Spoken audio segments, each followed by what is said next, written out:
আর ভাইয়েরা ওনারাও শিক্ষক এবং শিক্ষার্থী হাফেজ সবাই আনোয়ারাত বাইতুল সালাম ইসলামিক একাডেমি তোয়াজ এবং দোয়া মাহফিল অনুষ্ঠিত শুক্রবার বিকালে উপজেলার বৈরাগ চায়না রোডের মুখত টানেল সংলগ্ন বাইতুল সালাম ইসলামিক একাডেমিক হল রমনাজি এই মাহফিল অনুষ্ঠিত হয়।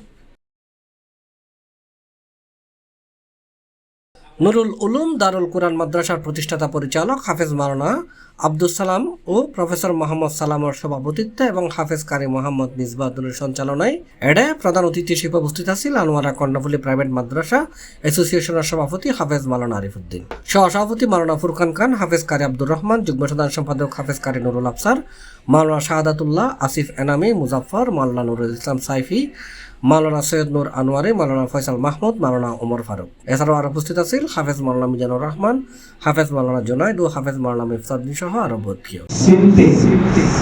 আপনাদের ছেলেদেরকে এখানে ভর্তি করাবেন।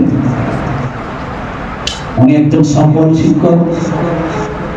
পরে দেখতেছেন হাফেজ রাজু শহীদ হয়ে যায়, আমরা পরবর্তী হাফেজ কোথায় পাবো?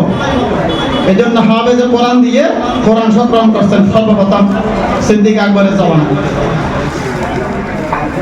এই জন্য হাফেজদের অনেক সম্মান।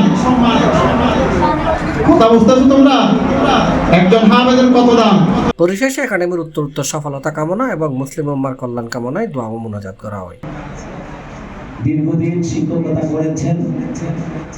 C plus TV, Chittagong. যথেষ্ট